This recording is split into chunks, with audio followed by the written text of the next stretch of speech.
Well, we are so glad that you guys are here, that the key is here. This has just been tremendous these past few weeks doing For Our City. And so thank you guys for participating in it. I'm really excited. Next week, we'll wrap it up. We will talk about our affordable Christmas shop. And so we're going to have actually some of the school counselors here to talk a little bit about that. But thank you guys for your generosity and your participation in this. I want to start off with a question this morning. And the question is this. Have you ever hurt a friend? You know, like you took something too far. You got caught gossiping about somebody. You were talking about somebody, and you didn't think they'd find out about it, but then they found out about it, and it came back to you. Or maybe you even lied. Maybe you hurt somebody. Maybe you took something from somebody, and it was either intentional or unintentional. But the thing is you got caught, right? All of a sudden, you were caught. And here's the thing. When that happens, let me ask you this question.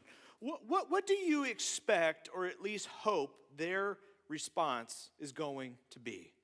I mean, when you get called out, when you get caught, what do you expect, or at the very minimum, just hope that they will give you? And I think for most of us, we would say, well, empathy, you know? I mean, I would hope that there'd be some sort of understanding, like, man, hey, look, I was having a bad day. And just what came out, came out.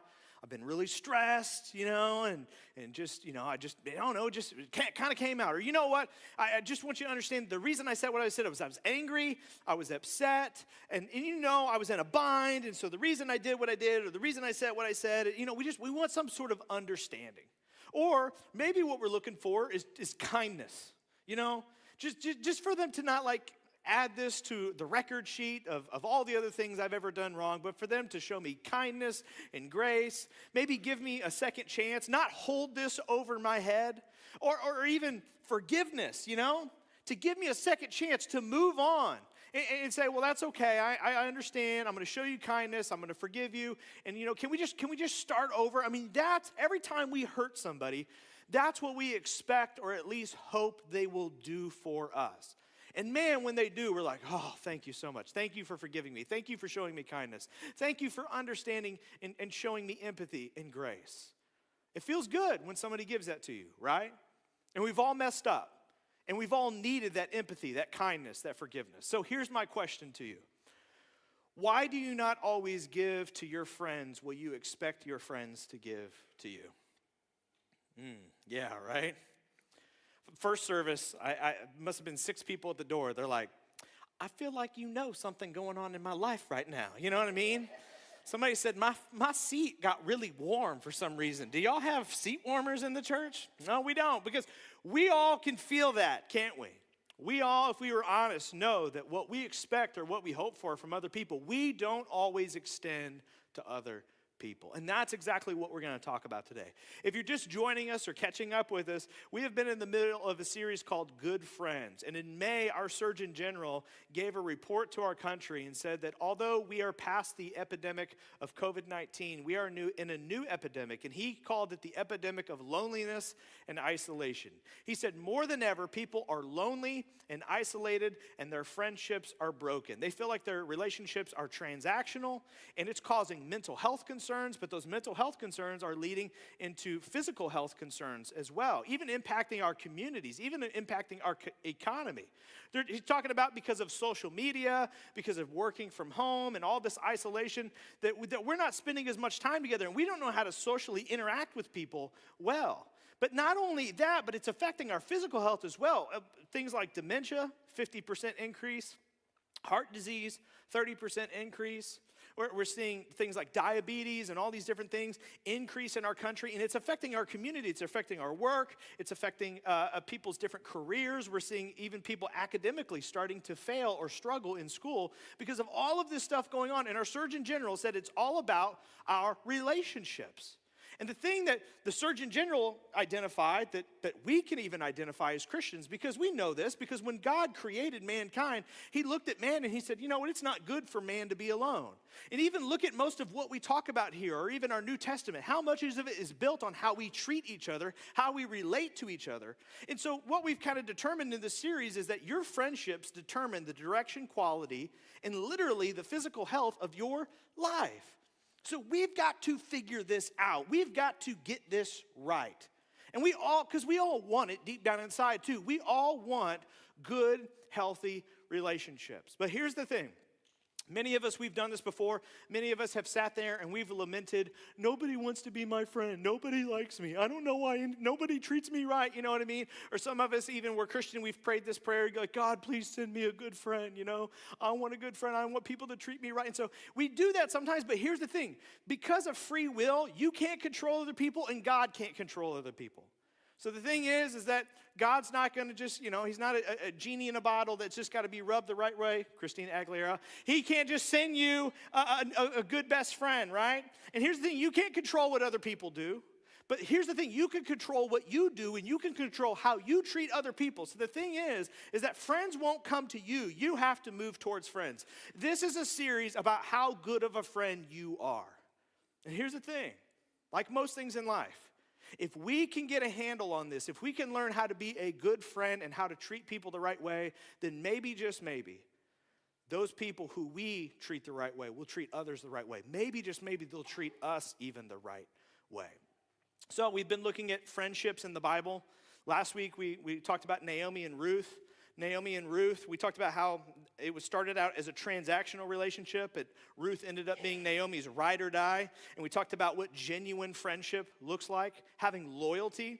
And today, I want to talk to you about a letter that's in your New Testament. It's a book in your New Testament, and you've probably even flipped past it because it's so short. It's only about 2 pages in your Bible. And the book in your New Testament Bible, or the letter, is right here, filet mignon. Some of you who don't know that I'm just joking. You're probably like, yes, filet. Oh, that's like a steak. Yes, I can do that. Not filet mignon. It's Philemon, okay? It's Philemon. And it's a letter from Paul, the Apostle Paul, to Philemon. It's very, very short. And as a matter of fact, here's your homework this week. Go read Philemon, okay? It will take you about 10 minutes. Very, very interesting letter. But he writes this letter, and so I want to jump right into it. This is what he says. He says, I, Paul, a prisoner of Christ Jesus, and Timothy, our brother. He says, we're writing you. It's me, Paul. Hello. I'm in jail, and I'm writing you. And also, Timothy's in jail with me as well. Timothy, say hi. Hi. Okay? And we are writing you a letter, Philemon. And this is who the letter is to. He says, to Philemon, our dear friend and fellow worker. Also to Apphia, our sister, and Archippus, our fellow soldier, and to the church that meets in your home. Now, there is a lot to unpack here that is just fascinating, just in like one verse, okay? And so what we have here is a letter from Paul to 4 different people. It addresses 4 characters right off the bat. And the 4 people are Philemon, Apphia, Archippus, and the church. Now, here's the thing. Who are each of these people? Well, there's Philemon. Philemon was a friend of Paul's, and that's very important to keep in mind. He is a friend of Paul's, and not just a friend, like I know you. He's a good friend. It's believed that Philemon probably got saved under Paul's ministry. Paul was traveling, remember, around the Mediterranean Sea. He was going out, he was sharing the good news, but he was also planting churches. So he meets Philemon. Philemon becomes a Christian, and then Paul says, hey man, you are a person of great power and influence and resources. You should plant a church. And a matter of fact, that's exactly what they do. They plant a church in Philemon's home, which means Philemon had a huge house and a huge estate. He had employees, he had servants, and it's believed he had this home that was big enough to house everybody and that they were actually to have church in. So that's Philemon. But he also references Apphia. Now, it's believed in many commentaries that Apphia was Philemon's wife. Now, here is so interesting about this. Again, we've talked about this before, and you could debate about this, but there's a lot of debate about what Paul thought about women in ministry or women in leadership, right? There's always those verses that we pull out where, Paul says that women should do this. But I've talked about this, and we've kind of debunked this. There's so many places where Paul put women in leadership or put women in ministry and looked at them as equals to men. And here's a great example of Paul writing a letter, and he could have just said Philemon. But he doesn't just say Philemon. He says, to Philemon and Apphia, our sister, which means that he viewed her as like a co-leader of the church. So if you don't believe that Paul's up for women in ministry or women in leadership, you're just wrong. So I just wanted to point that out. And then he says Archippus, which he says, Archippus, my fellow soldier. Now, Archippus was not a soldier. Archippus was the pastor of the church. So they planted this church. It was in Philemon's, see, I'm going to say filet mignon now, right? It was in Philemon and Aphia's home or their estate, and Archippus was put there to be the pastor. But he just refers to him as my fellow soldier, which I'm just going to tell the staff next week, from now on, we are no longer refer to each other as pastors. We are going to refer to each other as my fellow soldiers, all right? First service, Mike let out a war cry, and I thought he had a stroke. It was really, really weird. But anyway, and then the last person is the church. Because here's the thing. This letter was written to Philemon, but it wasn't just going to go to Philemon and then Philemon would read it by himself in his own quarters. This would actually be something that Archippus would take in like a context like this and would read out loud to the entire church, which this is the reason why we probably have this in our New Testament Bible, because when they were putting together documents that they thought were important, that everybody needed to know, somebody said, well, this was a letter that he sent to our home church. It was Philemon's church, and so we should put this in there because there is an important lesson to take away in this letter that we all heard. So this is what he says. He says, grace and peace to you from God, our Father, and the Lord Jesus Christ. He says, hello, how are you guys doing? And then he really butters them up over the next verses. He talks about how proud he is of them, how great they are, how they've just, warmed his heart in so many ways. He says this a couple verses later. He says, your love has given me great joy and encouragement because you, brother, he's talking directly to Philemon. He says, have refreshed the hearts of the Lord's people. And so Archippus is in front of the entire crowd, and he's reading this letter, and, Philemon and Aphia are sitting in the front row, kind of the co-leaders of the church, and everybody in the congregation is listening, and they're just all feeling so good, Oh, yeah, that's right, Philemon, he's such a good leader. He's such a great guy. Aren't we lucky to have Philemon and Aphia? Aren't we lucky to have Archippus? We're such a good church. Look at this. Paul's just writing us, telling us what a good job we're doing. This is fantastic. This is good. So everybody's feeling the love. Then things start to change. Things start to turn. Because then Paul says this. He says, therefore, although in Christ I could be bold and order you to do what you ought to do, yet I appeal to you on the basis of love. Now things are starting to get interesting now, right? Because he says, I could just tell you what you need to do. I could command you to do it. And out of respect for me, you would do it. However, I'm not going to do that. He says, I'm going to appeal to on the basis of love. I'm going to appeal to the foundation of our faith. You know how we're supposed to love God and love others? That is what I am appealing to. What I'm about to say and what I'm about to ask you to do, you should do. You should feel like you ought to do it because of love.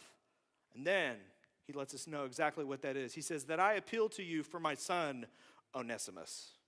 And in that moment, everybody probably would have gasped. You probably could have heard a pin drop. And everybody's eyes would have turned to Philemon. Because who is Onesimus? Onesimus was a servant of Philemon's. But he was more than that. He was also a friend. And what had happened is Onesimus stole a great deal from Philemon and then actually ran away, and they didn't know where he was. But they were actively looking for him because the type of stealing that he did, it was actually a crime punishable by death. So he stole from Philemon, and Philemon, he was angry about it, he was hurt about it, and he was looking for Onesimus. And when he found Onesimus, Onesimus was a dead man. He was a wanted man. And so now, everybody's been looking for Onesimus. They have no clue where he went. And the whole church is even hurt over this, right? Everybody knew who Onesimus was. They didn't think that this was possible, that one of them could do such a terrible thing. And so everybody's looking for Onesimus, and their mouths, once they start to wrap their mind around this, they start to go, wait a minute. How does Paul know about Onesimus? What in the world happened?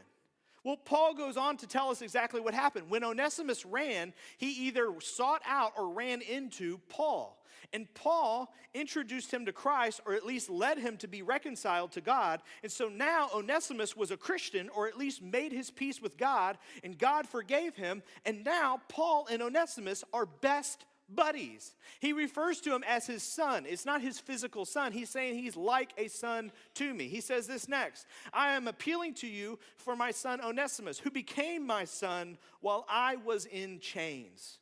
So Paul is in prison. And remember, prisons back then, were not like prisons today, okay?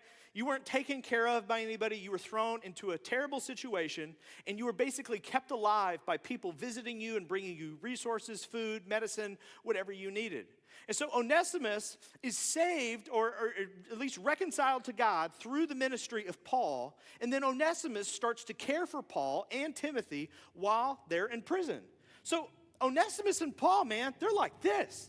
They're thick as thieves now. They're very, very close to one another. And so he writes to him and says, Onesimus has become like a brother to me. He's my friend. Dare I say it? He's even kind of like a best friend. Now, think for just a minute, if you were Philemon, how that would make you feel. Think about how everybody feels in this situation. I mean, we got three friends here, right? We got Paul, we got Onesimus, and we got Philemon. If you were sitting in their shoes, how would you feel? I mean, if you were Paul, you love Philemon. Philemon is a good friend of yours. And you meet Onesimus, and Onesimus is very, very good to you. He's been taking care of you. He's been coming by the jail every single day, bringing you food, bringing you resources. So you like both of them. What do you do when you know that they are frenemies of one another now? And then you got Onesimus. Onesimus made a mistake. Haven't we all? So Onesimus made a mistake. He ran for his life. He can't go back. He'd be killed if he did. And then he meets Paul. He apologizes. He gets right with God. And now, if you were Onesimus, what would you want to do? You want to move on with your life, right? I know I made mistakes. I've admitted it to God. He's pardoned me of my sins. Okay, now Paul's my new best friend, and I'm going to start over. And I want to move on. And if you're Philemon, oh boy, this is a bad church service to be a part of, right? Because if you're Philemon and Archippus is reading this letter and you're sitting there in the front row, you're probably fuming.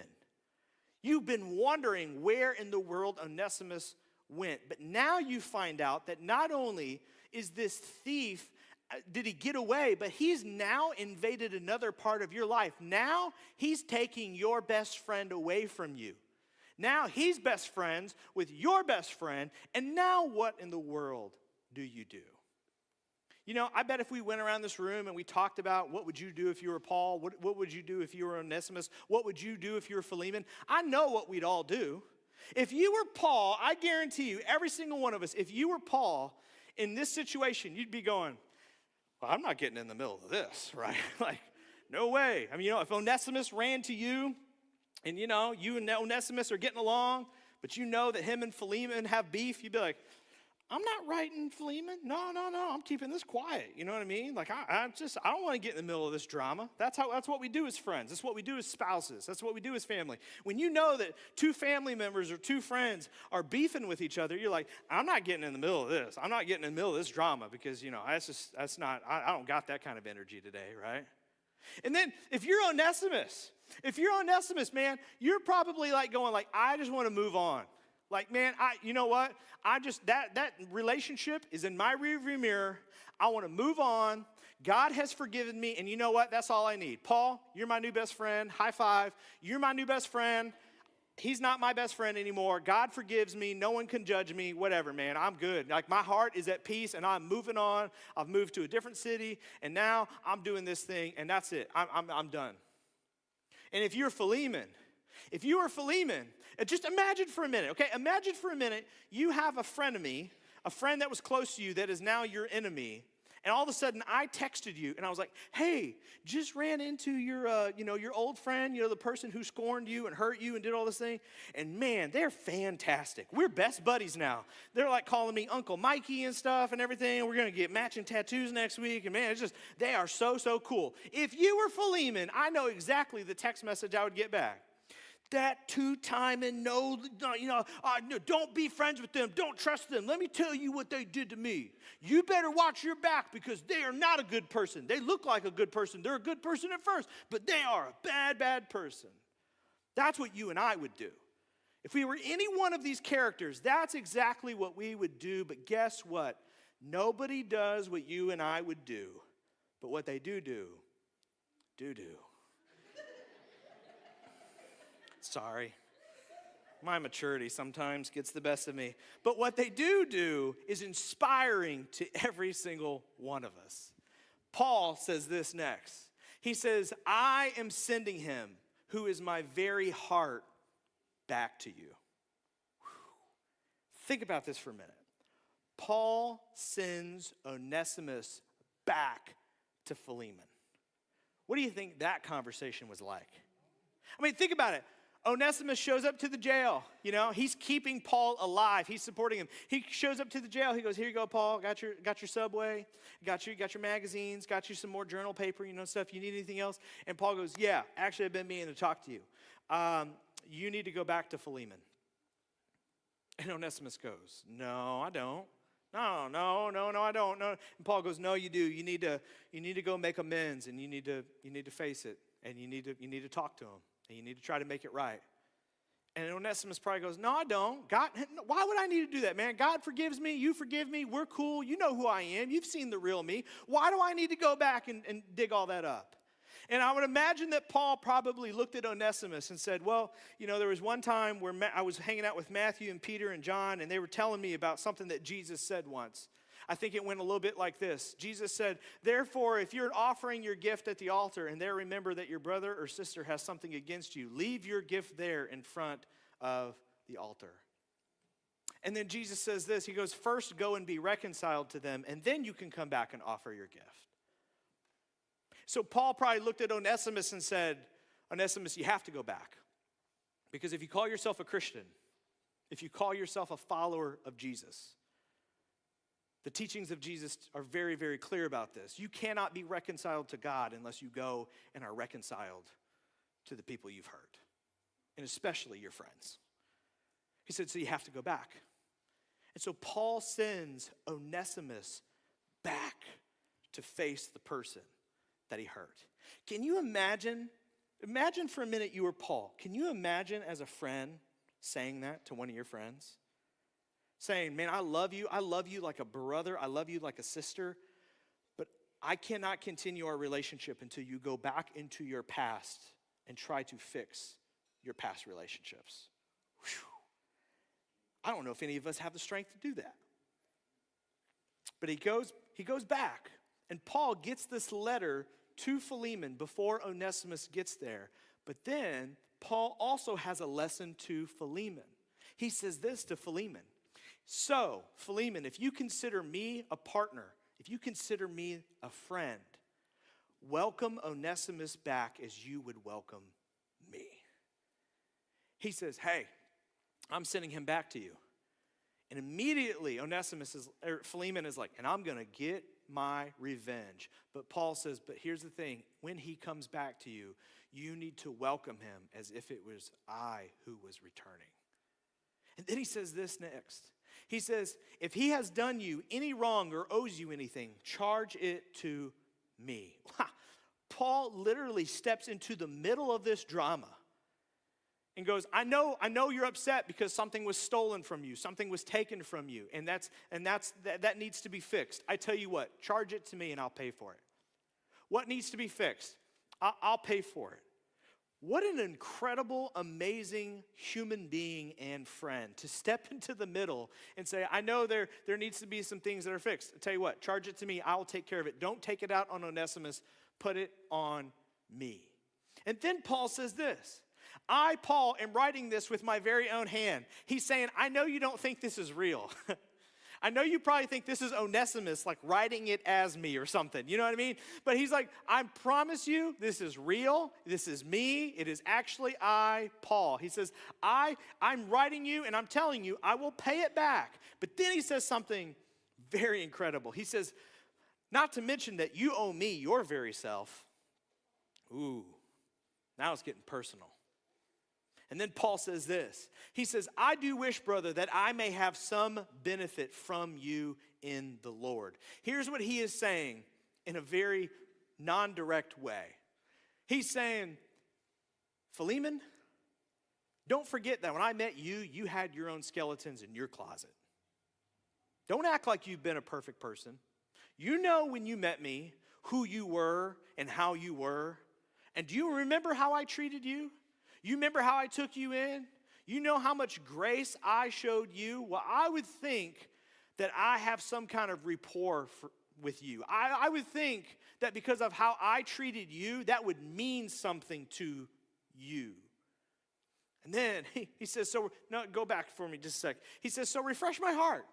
Refresh my heart. Come on, refresh my heart. Give me some hope here.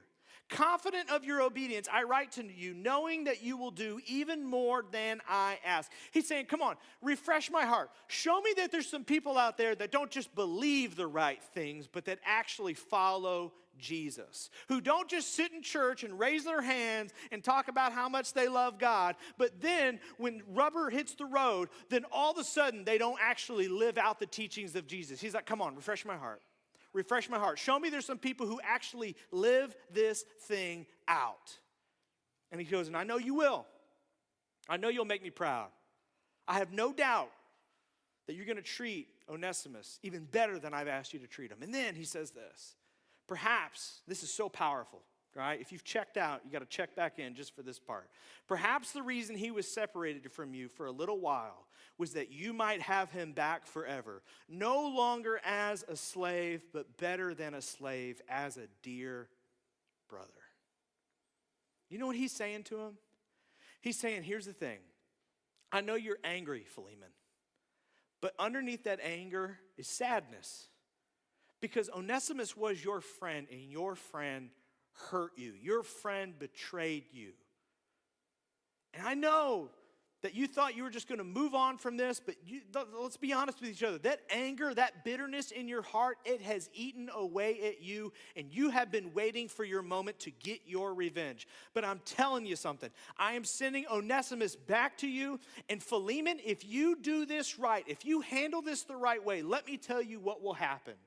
I am sending one of your employees back to you. I am sending one of your friends back to you. And if you handle this the right way, you will no longer just be employees or coworkers or friends. You will become best friends. You will become like brothers to one another. And then he says this, because he is very dear to me, but I know he's even dearer to you, both as a fellow man and as a brother in the Lord. You know what this reminds me of? I was reading this story, and I was thinking about how we relate to each other today. And isn't it true in so many of our relationships, we treat each other almost as like disposable, right? Doesn't it feel like so many times, I see my friends go through this, and honestly, it's hard, because I'll see my friends, man, they're best friends, right? They're best friends, and they're jiving, they're doing all these things together and stuff, and then they have one disagreement, one fight. One person has a weak moment, and they do something to the other person, and then it's like, poof, they're done with each other, right? I mean, we talked about that last week. How many times have we been just, going and we're best friends and everything else, and then somebody does something, one thing wrong, we're like, that's it, I'm done with you. You're dead to me. And I've had friends, it's like, I'm talking about, aren't you guys friends with one another? No, we're not friends with each other. Oh, what happened? Oh, let me tell you what she did to me. Oh, let me tell you what he did to me. And we just treat each other as disposable, and we're done with each other. And then what we do is we move on to the next friendship. And again, there's so much interest, we like each other, everything's good and hunky-dory, and then there's a disagreement, and then something goes wrong, and it's like, that's it, you're dead to me, I'm moving on from you, that's it, you're in my rearview mirror. We do that with one another all the time. We even do that in our relationships, in our marriages with one another. We're like, dude, if I don't like you, that's it, I'll just be done with you. We are constantly afraid of being disposed of or being disposable to somebody else, and we treat each other as if the other person is disposable. Where we look at each other and we go, I don't need you. Get out of my life. That's it. You're of no value to me anymore. You're not doing what I want you to do or what I need you to do, and so that's it. I'm done with you. But Paul treats us a very valuable lesson. He tells us, best friends are forged in the fires of adversity. He's like, you want best friends? You want relationships that last a long time? You want to move past just the casual friendships with one another, and you want somebody who's like your ride or die, your best friend, somebody who's like a brother to you, somebody who's like a sister to you, where it's like they're not just friends, it feels like they're family. He goes, then guess what? To get to that point in your relationships, you are going to have to go through some stuff together. Best friends. He goes, you got to be willing. If you want best friends, you have to be willing to fight with one another and fight for one another. When we have disagreements, when your opinion is different than mine, when you do something wrong, I'm going to fight with you. I'm going to fight, and you know what? It's okay. We're going to fight it out. But the other thing is, we're not just going to fight it out. We are going to fight for our friendship. We are going to fight for our relationship. This is one of my rules on leadership team. I've told the leadership team this. Hey, when we're in this room, when we're meeting together, I want us to fight. I don't want to just talk as pastor and you just nod your head and agree with everything I say. I want to fight. I want to have some healthy fighting. And I want you to puff up against me. I want you to fight back. I want you to tell me your opinion. We are going to have some disagreements in here, and I want us to fight it out. But here's the thing. Once we leave this room, we are all in agreement with one another, and we are going to fight for one another. And I'm always going to fight for you. I am never going to be just done with you or treat you as disposable. I want us to fight with each other, and I want us to fight for one another. And that's what best friends do. Best friends have disagreements, but they find a way to work it out. They fight for the relationship. And you know what that looks like? Do you know what that takes to have that kind of friendship and to do that in a healthy way? Well, again, the advice that we have comes from Paul. Paul wrote a letter to the church in Colossians, and he said, you want to know how you treat one another when it's not easy to treat each other the right way? He goes, this is what you got to do. He says, therefore, as God's chosen people, holy and dearly loved, clothe yourself. You know what that means? Nobody woke up this morning like clothed with what you have on now, right? If you did, that's really weird. If like on Saturday night you put on your Sunday clothes and you just woke up this morning and you said, all right, ready to go. That's weird, all right? Also, if you just woke up this morning and you were clothed and you don't know how you got clothed, that is also very weird. You should find out who has been clothing you, okay? But the point is that for most of us, when we clothe ourselves, it's a choice, okay?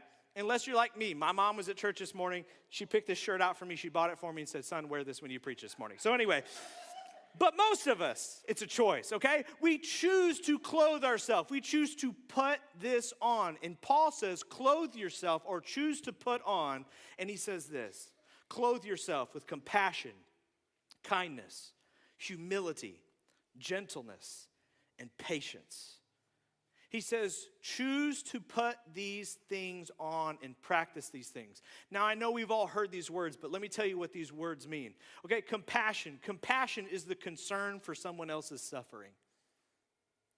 Let me ask you something. In your friendships, in your relationships, the person that you're in a relationship with, a lot of times, guys, people don't do things just because they want to be an evil person. People make the choices they do because they feel like they're stuck. They're going through something. There's a tension that's there. Compassion is concern for that person's suffering that they're going through, that person's tension that they are wrestling with. Kindness, my kids know this. I make my kids quote this, okay?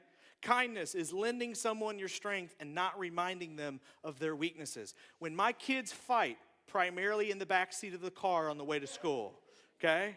I hear them, yip, yip, yip, yip, yip, yip, yip, and I look in the rearview mirror and I'm like, hey, what is kindness? Lending somebody your strength and not reminding them of their weakness. Okay, are you reminding your sister of her weaknesses? Are you lending her your strength? No. Okay.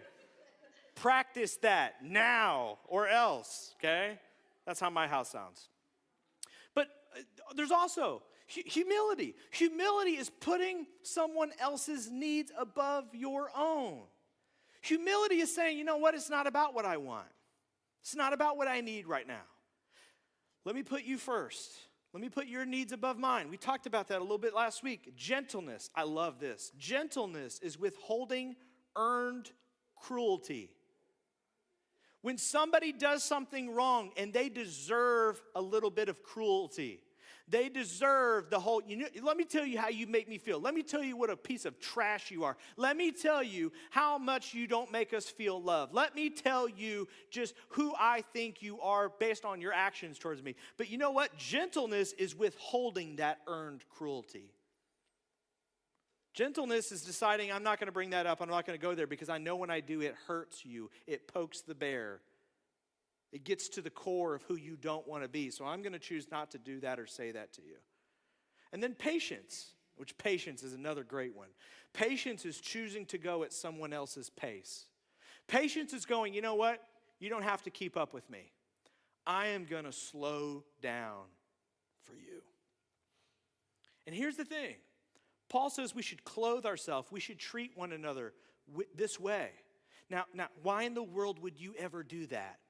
Paul is about to give the Jesus answer, and he says, if you call yourself a Christian, this is why you have to do that. But I know there's some people in here who aren't Christian, who are still on the fence. Somebody drugged you here. We're glad you're here, okay? Welcome to Anchored Hope Church. So let me give you the non-Jesus answer that everybody in the room can relate to and understand. Why in the world would you ever treat somebody this way? Because we're simply talking about doing for others what you expect others to do for you. Because when you're a bad friend, when you mess up, when you make a mistake, what do you expect from other people, or at least hope other people to give you? Gentleness, humility, kindness, compassion. So then why is it something you expect or hope for from other people, but you're not willing to give to other people? Do you know what we call that in the church world? That's called a hypocrite. That's called not fair. That's called selfishness.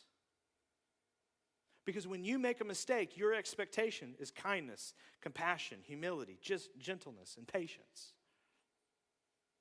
So even if you're not a Christian and you're like, well, I don't buy to this, I'm not a Christian. Well, then you're just kind of a crappy person then to expect that from other people, but not be willing to give that to other people.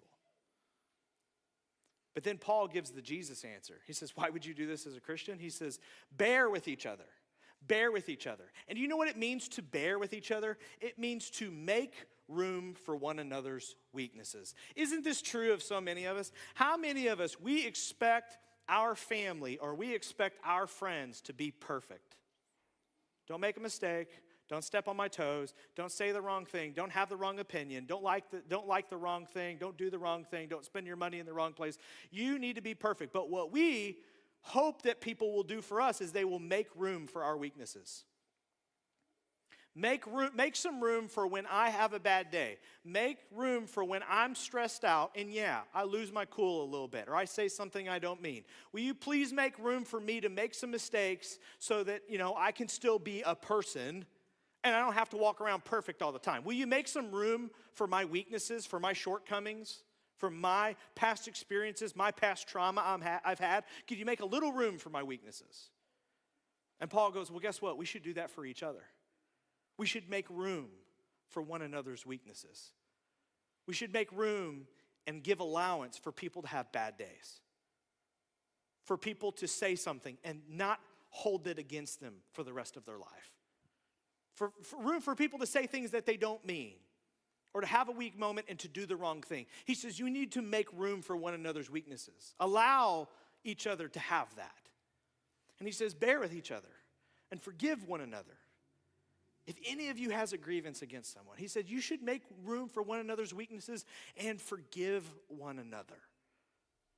Why in the world would we do that though, Paul? Besides, it's what we want other people to do for us. And Paul goes, I'll give you the Jesus answer. Forgive as the Lord forgave you. Because especially as a Christian, and I'll be so direct with you about this. One of the things that drives me up a wall is for Christians to expect forgiveness from God, but not be willing to extend that same to forgiveness to other people. It is so hypocritical of you and so nasty of you to pray and to ask God for forgiveness, but you not be willing to show that same kind of kindness and humility and patience and gentleness to other people, to your family, to your friends. Paul says, forgive as the Lord forgave you. And over all these virtues, put on love. Put on love. Choose to be loved to one another. Just the same thing as Paul said, I am appealing to you on the basis of what? What's right, what's wrong? No. What is the loving thing to do? I am appealing to you on the basis of love. And he says when we put on the virtue of love, do you know what it does? It binds us together in perfect unity. When you go through hard stuff, when you go through disagreements with your friends, with your family, with one another, what we choose to put on matters. What we choose to react with matters. And when we don't react with love, it makes brokenness. But when we choose to put on love and we share that with one another, when we practice these virtues with one another, it binds us together. It brings us together. It makes us love one another, and it makes us, in the context of friendships, best friends. So, out of this letter, I think there's 3 lessons to take away. And the lessons are this. The first lesson is when a friend wrongs a friend of yours, you should encourage them to go make it right. If one of you calls me this week and tells me, I did this, I'm going to buy you a donut, okay? Because, man, I don't think any of us have ever even thought to do this. I mean, even happens in the context of family, right? How many of you, don't raise your hand. I'm sorry, I almost told you to raise your hand. Don't do that. That's a terrible idea, okay? But how many of you, your spouse has lamented to you about somebody they're beefing with, right? Oh my gosh, they this, they that, my sister-in-law, blah, blah, they did, blah, blah. And as a spouse, you're a smart person, right? You go, yeah, oh yeah, I hope she burns in hell too. Yeah, no, totally. You're in the right. You did nothing wrong. Yeah, right? Or sometimes, like, you call your mother, or if you're the mother or father, your kid calls you, do you know what my husband did today? You know what they did today? And again, you're like, oh yeah, you're a princess, sweet pea. You did nothing wrong. They should burn. Yes. But imagine for just a minute. Paul is saying if you're sitting in his seat, if you're that person, you have an obligation to look at your friend, to look at your spouse, to look at whoever it is. If they're beefing with somebody else, it's your obligation to look at them and say, you really need to go make that right. Well, no.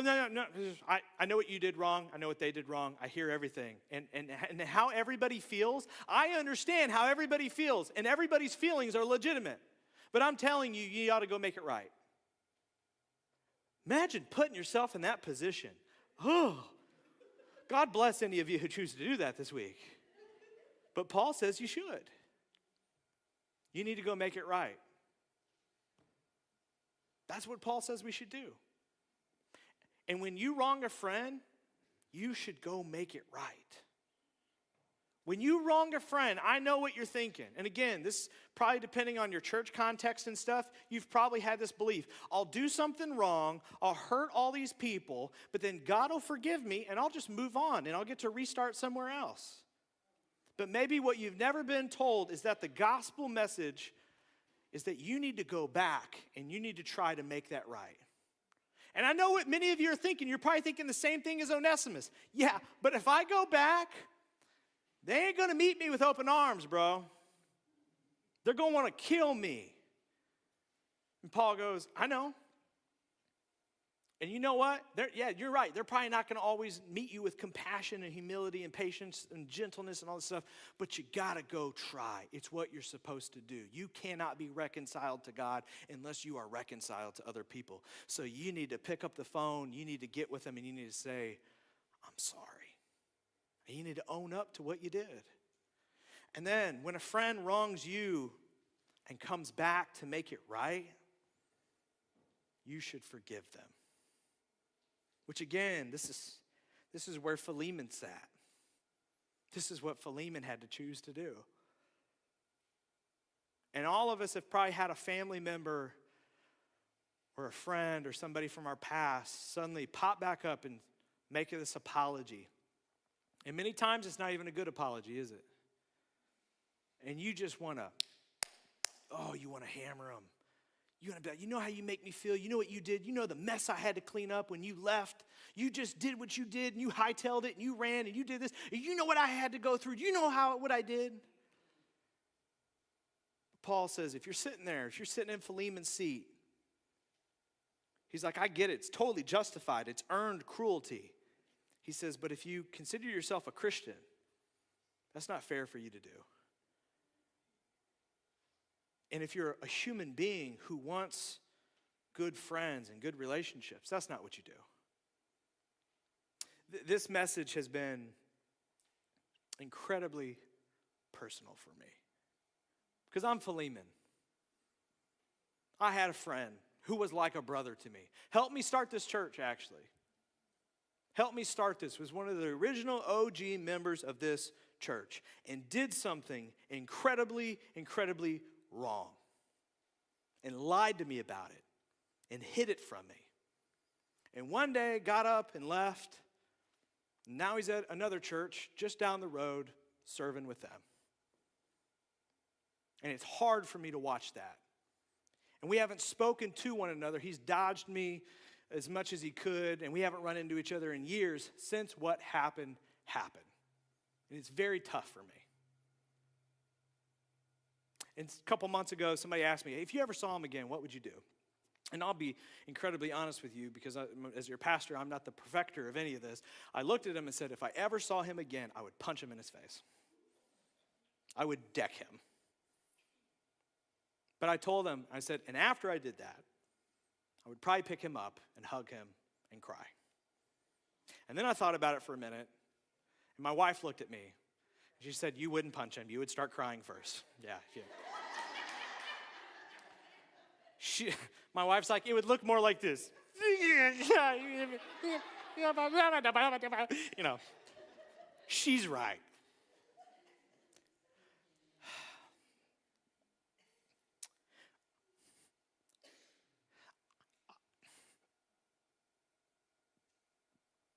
I wish I had a chance to fix that relationship. I wish we could just talk it out. Because I really did and do love him like a brother.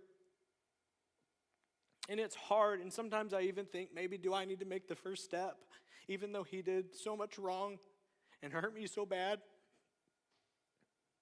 And I look at his pastor who's over him now, and I wish there would be a moment where he would be a Paul and say, hey, look, we love you here, and it's great that you're here, and we want you to serve here, but you need to go back to Anchored Hope and make right what you did wrong. I don't know. Maybe I'll email him this message after service, and he'll get the point. But I know for every single one of us this morning, some of you, you're a Paul. Some of you, you're an Onesimus. Some of you, you're a Philemon. None of those places are great places to be, are they? None of those places are easy. They're all emotional, and they're all hard. But imagine if we could get this right. Imagine if the Pauls would do the Paul thing, and the Onesimuses would do the Onesimus things, and the Philemons would do the Philemon things. Imagine what we could see. Onesimus did go back to Philemon. And the belief is that the reason we have this letter is because they did the right thing and they fixed this. And the church said this was such a great example of how broken friendships can be mended. Please, when you're putting these letters together and making this Bible, which they didn't even know they were making the Bible, but when they put it together, this is an important lesson, put this in there. And so it's an important lesson for us today. And my encouragement to you is if you want more than just disposable relationships that go round and round, that if you're a Paul, do the Paul thing. If you're Onesimus, do the Onesimus thing. If you're the Philemon, do the Philemon thing. And clothe yourself with love. Let me pray for you this morning. Father God,